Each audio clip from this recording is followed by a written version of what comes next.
All right, a bunch of stuff to talk about today. We've got the kit for the next legendary, and mostly I like this. I gotta say, there's some interesting things. Looks like he's gonna be an I win button on war offense if you purchase the awakened abilities. Well, actually, we don't know how we're gonna get the awakened abilities. That's the only thing about this is not great. I think most of it seems pretty good. Then also we've got the poll results for the next zombie character. Looks like Kestrel. I did plug that into Chat GPT on what a zombie Kestrel could look like. I thought that was kind of interesting. And then some issues today for sure on Battle World. I was able to get through it. I did find it to be a tad challenging, and I suspect it's nearly impossible without Sable because there were some boosts to the vigilante team. And then this is quite a controversy, and we're going to talk about an event that is in game right now that talks about gear tier 20 being the requirement. Some people are even calling it pay to play Cataclysm. And then we've got some updates to the data mines. So a lot of stuff to talk about. Now, the Quazar kit, I do like a lot of this. I think this is somewhat interesting, but we'll have to see how it plays out. I do think the character, because of having exposed in the kit, will be viable in other game modes, but this looks like a plug and play war offense character. A cataclysmic threat is looming, and Nihilus will soon wage war upon the multiverse. Standing in his way is the first legend of the Age of Nihilus, Quasar, the Chapter 1 legendary character. Quasar is the first of 3 essential legends you'll need to gather to challenge Nihilus himself at the epic finale of the Age of Nihilus saga. Throughout Chapter 1, you'll collect Quasar character shards through the command center to harness his unparalleled might.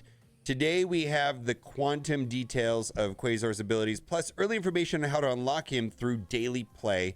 Slip on your replica quantum boots and prepare for a high energy introduction to Quasar. Quasar Vendel Vaughn is a promising shield agent who defied expectation when he proved worthy of wielding the quantum bands, ancient artifacts of immense cosmic power. Transformed into Quasar, protector of the universe, he gained the ability to manipulate quantum energy, create powerful constructs, fly at light speed, and survive vacuum in space. With a strong sense of duty and a connection to the very fabric of the cosmos, Quasar stands as one of the galaxy's greatest defenders against threats beyond imagination. Alliance war legend, yeah. But it looks like a lot of the really interesting things on his kit are tied to awakened abilities. The good news is that all of this stuff that works outside of war do not require awakened abilities. So that's the good news. So I think if you care about war, then we might be put into a position of like, how am I going to get these awakened abilities? Quasar is an Alliance war nuke capable of obliterating enemies and their effects during battle. He's a brawler who gets up close and personal with big health, resistance, and damage stats. Quasar lacks a formal team, so he's plug and play, which I think is great, because Commander Fury designated him as a war offense freelancer. You can slot Quasar into top-tier war offense squads for the sole mission of shutting down oppressive war defense and mythic characters. And it looks like there's a lot of stuff in his kit that do things specifically to Mephisto and some things to even Odin. Quasar's kit features a slew of negative effects to paste into enemies, and he can reduce trauma to clear pesky negative effects on himself. He has a great sustain thanks to drain and health shaking, health healing, stealing, health shaking. I like that too. Keeping him in the fight longer. His ultimate hits like an exploding star, vaporizing the primary adjacent targets with an unavoidable piercing damage that ignores defense up and can't be blocked or counterattacked. You're up against Mephisto. Quasar has you covered with his passive, which denies exhausted, as well as his special ability, which clears enemy side battlefield effects. Quantum Constructs, the newest battlefield effect. Now, this battlefield effect, from the way I read it, and I've read it twice, but we're going to read it again together, looks like this is tied to the Awakened ability and war offense. So don't get too alarmed. When I first read this, it's like, oh my God, this sounds crazy. Quasar introduced a new dimension to battlefield effects, which he uses to not only take his power to another level, but also sets down the divine capabilities of Odin.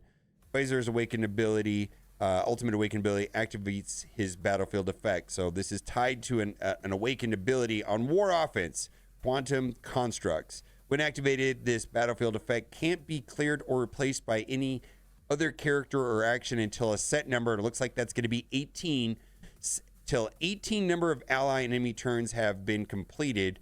What a number to pick, right? 18. Quasar's battlefield effect icon displays the number of turns remaining, and when that number of turns have completed, Quasar's battlefield clears automatically. Quantum Constructs is activated when Quasar's awakened ultimate ability on the allied side and lasts until 18 characters, allies, and enemies have completed their turns. It reduces the enemy assist chance by 100%, reduces active healing by 30%, blocks enemies from gaining charged or safeguard, and on enemy turn reduces the duration of one positive effect by 2. So yeah, the way that I've been reading this kit so far is if you have the awakened abilities on war offense, it looks like this is an I win button. It really does. Unlocking Quasar. So this is some good news, I think. We want everyone to end chapter 1 with a 7-star Quasar. Great. And I think he's going to be used with exposed teams, because there's some things I really like about his kit that are going to be good outside of war. So we're making his unlock simple and straightforward. Command Center will be the home of Quasar character shard progress, and all you have to do is get his shards to complete Command Center objectives through chapter 1. That's right. No offers, no special calendars or hoops. Just play. Sounds good. With strong daily play, you can unlock Quasar at the end of the first month and have him at 7 yellow stars by the end of the chapter. Sounds good. We'll have catch-up opportunities via objectives if you fall behind in progress. But if you happen to enter chapter partway through or don't have Quasar at 7 stars by the end of the chapter, we'll have a special event later in chapter 2 to ensure you don't miss out. Sounds good. But unlocking Quasar during chapter 1 will be the easiest and fastest method, so make every day count. Red stars. All right.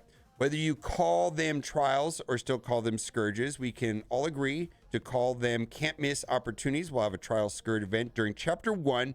That'll be your ticket to Quasar red stars. You'll need the newest team to make progress, so be on the lookout for your chance to build these squads. I have to see how that plays out, but I don't hate that.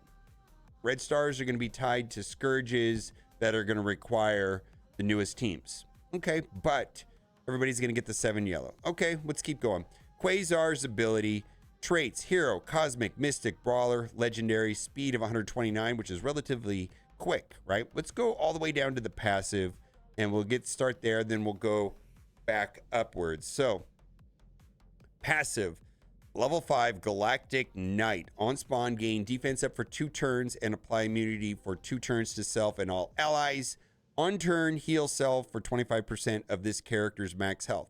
The first time any character takes a turn, if an enemy is a legendary mythic, gain 1 immunity up to a maximum of 3. And the reason why that's important is that in war, he's going to have possibly the way of getting safeguard constantly on war offense. Now, this is the part of the kit that I think is going to make him useful outside of war. When an enemy with exposed gains a positive effect, attack that enemy for piercing, steal 5% health, and reduce the speed bar of that enemy by 15%. Now, exposed in itself doesn't do anything, but there are an entire series of exposed characters that passives add effects when exposed is in play. I mean, a lot of good characters. We're talking like in-game Thanos, Kahori, Super Scroll, Mephisto. Back in the day, it was Vol and Nightcrawler. I'm sure I missed some. Oath's another character that has exposed. So I really like this exposed idea, and this makes him viable in an exposed team. I like this idea of having ability or mechanic based teams as opposed to prescriptive, faction tags or whatever you want to call it. Gain 25% drain. Now, these are the parts of the kit that are specifically tied to war offense, where that is where he's going to shine, right? Plug and play character, largely, especially with the awakened abilities, is an I win button, is from what I can see. On any turn, reduce the barrier on each enemy with barrier by 50%. And with the awakened ability, I believe this goes up to all barrier. At the end of any turn, if this character does not have safeguard, gain +1 safeguard. So this is why this immunity thing above is so important right here. Gain +1 immunity. So he's going to have safeguard plus immunity, and he's going to be getting safeguard at the end of any turn. This character and all allies cannot gain exhausted. And it's only on offense, so this is very much an anti-Mephisto mechanic. The damage of this character and all allies can only be reduced by offense. Like, get out of the way. Enemies cannot gain immunity. And then this is interesting. So the speed of all characters can only be altered by positive and negative effects. And I apologize that that's in the way. Don't know how to get rid of that. But anyways, this is kind of like a new Emma mechanic. And notice that it mentions all characters. So characters and teams that this would specifically affect would be like Man-Thing and Night Stalkers. It would be like Nimrod and Orcus. It would be like Null with symbiotes. And when Odin has charged, he gets basically double speed. So the speed of all characters, whether it's on the team with him or the opposing characters, are not going to get that boosted speed. So this is very similar to the passive on a new Emma, and it applies to all of them. Now, what do you get with Awakened passive? Well, I'll show you. And where do you get it? I don't know. I do not know. Well, in our only war offense buff, so on any turn, it was clear 50%. Now it goes to all barrier. All allies gain 50% drain, and then there's some more anti-legendary mythic. It says lower damage reduction for legendary mythic enemies by 35%. So, I mean, they're probably going to just straight up sell these, right? And I guess if you're really into war and war offense, that may be of value to you. For me, I don't know if I'm going to care that much about this kind of stuff. I'm more excited about using him potentially in other places of the game with his exposed. So what does his ultimate do? All right, we'll get into it. Energy cost 7/7. Clear all charged and all enemies. Very good, very useful. Kind of makes him a plug and play viable. That's not tied to any particular game mode. He has a speed of 129. Clear all charged on all enemies. Gore has that kind of mechanic also. Flip all negative effects on this character and heal for 15% of max health. Attack primary adjacent targets for piercing. Fine. Then, tied just to war offense, if this character has trauma, reduce the duration of all negative effects on self by 2. Then heal for an additional 15% of max health. Apply ability block for 2 turns and trauma for 2 turns to the primary adjacent targets and gain a massive amount of focus. And this is not tied to war. This is everywhere. This attack ignores defense up, unavoidable, and cannot be blocked or counterattacked. Now, Awakened ability. Where do you get the Awakened ability? I don't know. Monies. Last 3 digits of your credit card. I don't know. That's probably where the Awakened abilities. But what does it get? And again, it's war offense abilities. Clear all battlefield effects on allied side and apply the battlefield effect quantum constructs to the ally side. We read about that. So what is quantum constructs? On enemy turn, reduce the duration of 1 positive effect by 2 on that enemy. So they're not going to have positive effects, right? Or not likely. Reduce the enemy assist chance by 100% and activate healing and active healing by 30%. That's an anti-Odin mechanic.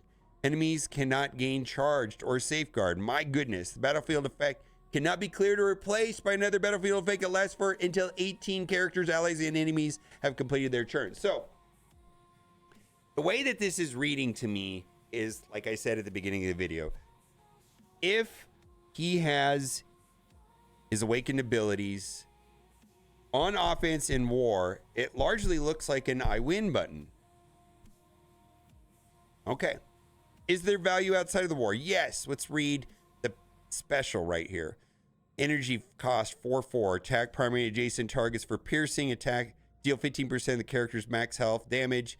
Apply defense down for 2 turns. Slow for 2 turns. Offense down for 2 turns. And exposed to primary target. And again, I very much like his exposed. When an enemy with exposed gains positive effect, attack the enemy for piercing and steal 5% of the health and reduce speed bar of that enemy by 15%. Well, I like that. I think that's great. Absolutely, I think that's great. Apply defense down for 2 turns to each adjacent target. On war offense, apply slow for 2 turns, offense down for 2 turns, and exposed to each adjacent target. There's exposed again, tied to war offense. Clear all battlefield effects on the enemy side. Now, and that's not tied to anything. I think this is useful, perhaps even in Crucible, right? I like this. Call the ally with the highest damage to attack the primary target. And then the basic attack is gain 1 offense up to maximum 3, attack the primary target for damage, apply slow if the target is cosmic, steal 10% health from the primary target. And then the awakened abilities again are tied to war offense, flip disrupt on self. On war offense instead, always steal health, 10% health from the primary target. And then that also ties into the ISO attack. So largely I like this.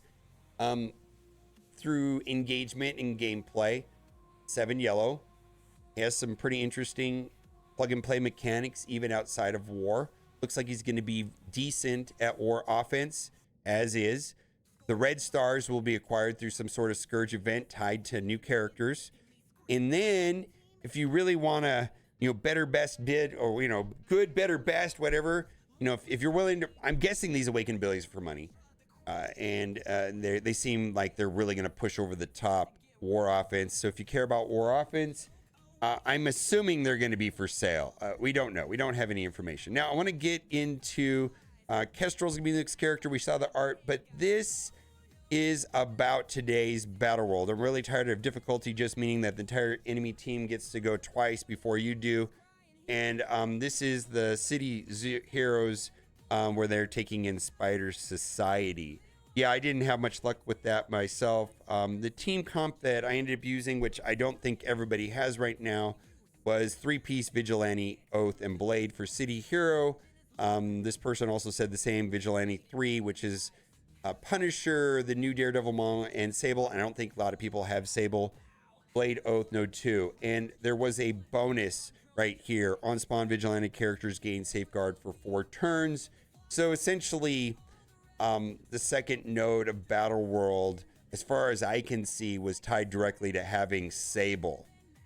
Also, the first node, Superior 6 node 1, I had to play multiple times. The team comp that I eventually got through, and there was a bunch, but it was Sinister 6, Superior 6, where it was Doc Ock, Green Goblin Classic, Craven, and then I used Mysterio and Vulture. So Mysterio and Vulture seemed to be very useful, especially Mysterio with putting out the ability block in the blinds, and then Vulture takes a lot of turns and has a rewind. But I did have to play it, 3 or 4 times. It was not a cakewalk. And I think it's going to be challenging to a lot of people. Like most of my teams were at 105. Now, this is of high interest to me. A lot of controversy around this. There's going to be some context to this. There was a response to what this actually is from Pathfinder, and I don't think it was well received.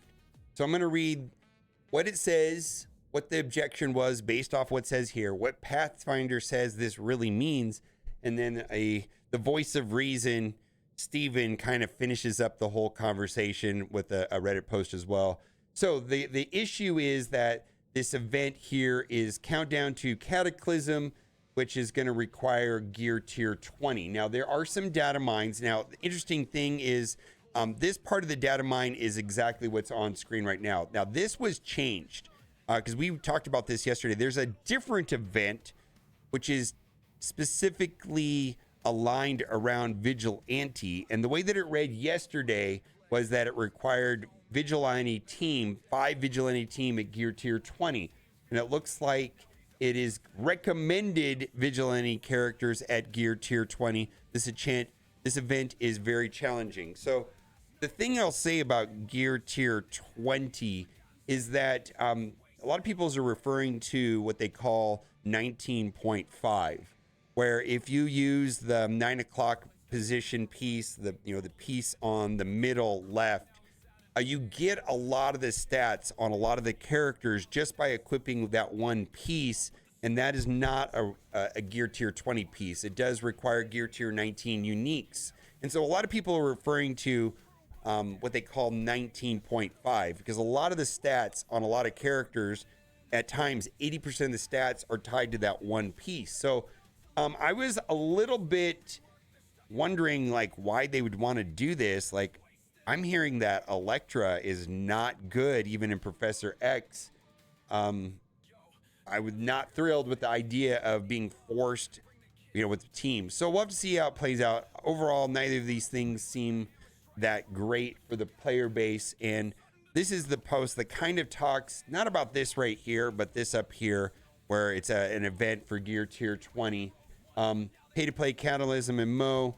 Brian and this Joker Scopely probably thinks it's hilarious. I mean, they technically made pay to play Cataclysm the start of obvious trend. There's no way any free to play or light spender, no matter how well you've done in leaderboards, have done enough to G20 hold teams or have Professor X unlocked yet. And that is true.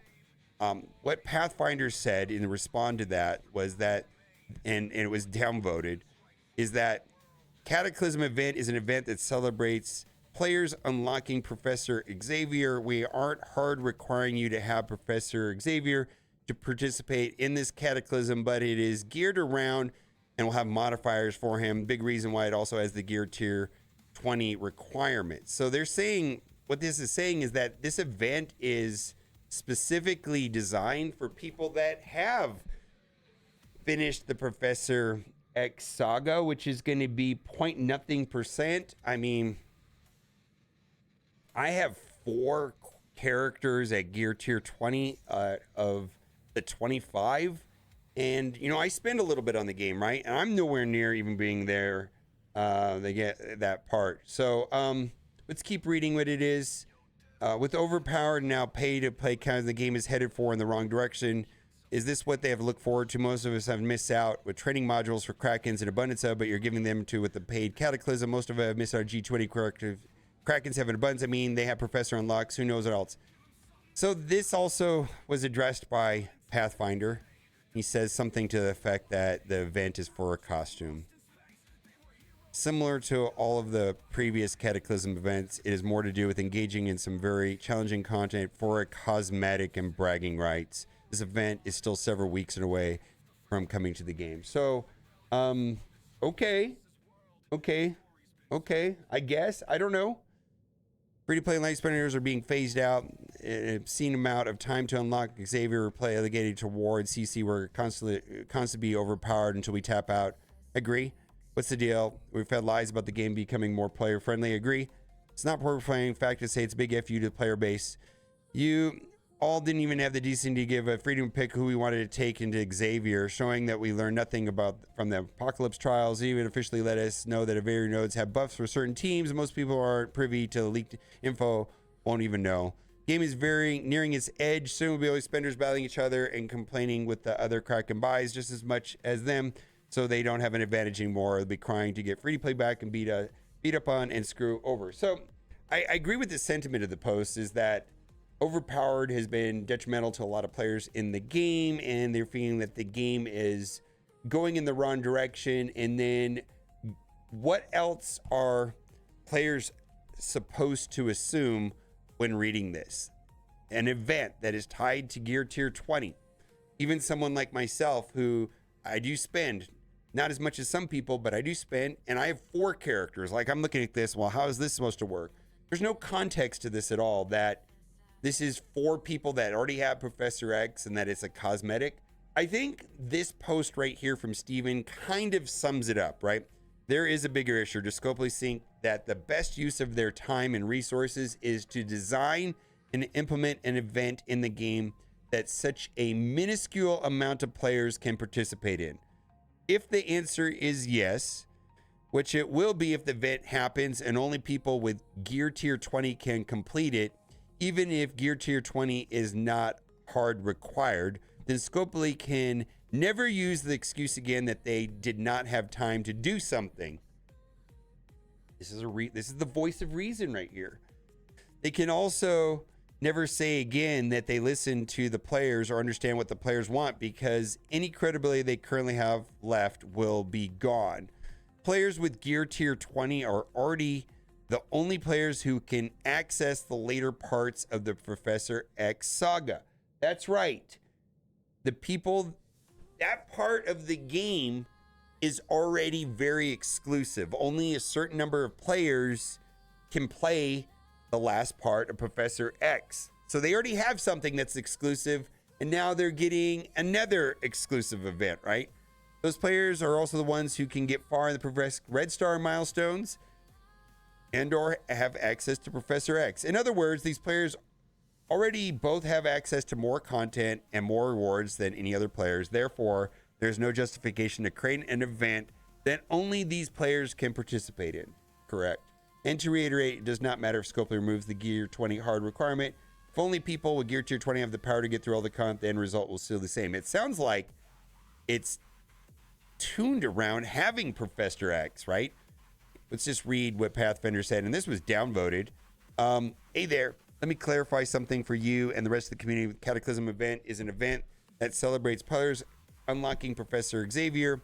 We aren't hard requiring you to have Professor Xavier to participate in the Cataclysm, but it is geared around and will have modifiers for him. This is a big reason why it also has the Gear Tier 20 requirement. Similar to all the previous Cataclysm, is more to do with engagement in some very challenging content for cosmetic and bragging rights.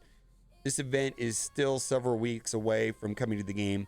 I won't spoil what it is or what is in it, but you can see a hint on the banner that is currently in the game. Hope this provides some context of what the event is and how it'll work. Thanks as always for sharing your feedback for us. I mean, I don't know. I feel like this shouldn't. Don't freeze on me. All right. I feel like they shouldn't have put this in the game, and they should say a special event will unlock for people that have finished the Professor X saga to compete for a special costume on XYZ date. And I feel like none of this heartache would have happened. All they had to say is, for players that have finished the Professor X saga, there will be a special Cataclysm that starts on this date XYZ for a special costume. And most people would have just said, oh, that's dumb, I don't really care, doesn't affect me, and so on. But no, it's turned into this whole thing. And based on what this says right here, what else was the outcome? If you just read this, yeah, people should be upset. Anyways, they created the problem. Bye for now.